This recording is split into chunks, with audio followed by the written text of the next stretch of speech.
Os instrumentos de metais anunciaram o cinema, nesta fanfarra composta por Alfred Newman, um dos grandes compositores de trilhas sonoras americano. Nos lembra a abertura da primeira ópera de Monteverdi, L'Orfeu, que estreou em 1607 e teve na sua abertura também uma fanfarra com os metais anunciando.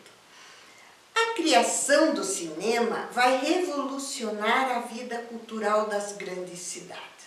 Desde a primeira exibição histórica em Paris, em 1895, feita pelos franceses irmãos Lumière, seus criadores.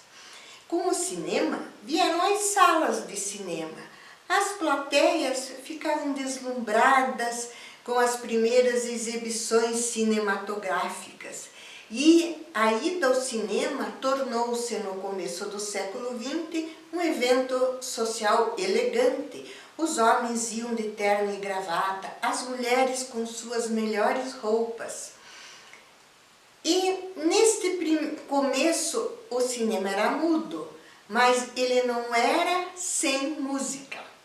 Enquanto o cinema não teve sonorização, o cinema mudo, um pianista sentava-se à frente da tela e ia improvisando de acordo com o clima das cenas. Mas também as casas de edição de partituras editavam livros assim, com bastante conteúdo, recheado de temas para cenas de amor, cenas de medo, cenas de luta, de correria, para os pianistas que não tinham a habilidade da improvisação. Muitas dessas salas de cinema tinham suas salas de espera, suas antessalas, e ali organizavam-se concertos para os espectadores irem antes da projeção. Nós vamos ver acontecer isso no Rio de Janeiro, uma coisa muito interessante, porque os cinemas importantes do Rio de Janeiro tinham essas antessalas onde se apresentavam orquestras e grandes músicos da época, como Nazaré, como Villa-Lobos. E foi numa dessas salas que o grande pianista Arthur Rubinstein, que era um assíduo frequentador destes concertos, conheceu Ernesto Nazaré e Villa-Lobos e foi o grande divulgador da música desses nossos compositores para o mundo inteiro. As grandes cidades com condições financeiras, elas tinham orquestras pequenas e até grandes, acompanhando a projeção enquanto o cinema era mudo. Charles Chaplin vai ser o primeiro diretor nos Estados Unidos a sentir a necessidade de uma adequação mais precisa da música às imagens projetadas. Ele não quis ficar assim na mão do senso estético dos pianistas acompanhadores. Então ele começou a compor as suas músicas próprias para as suas cenas. Chaplin não era um músico conhecedor de música, ele era a composição intuitiva.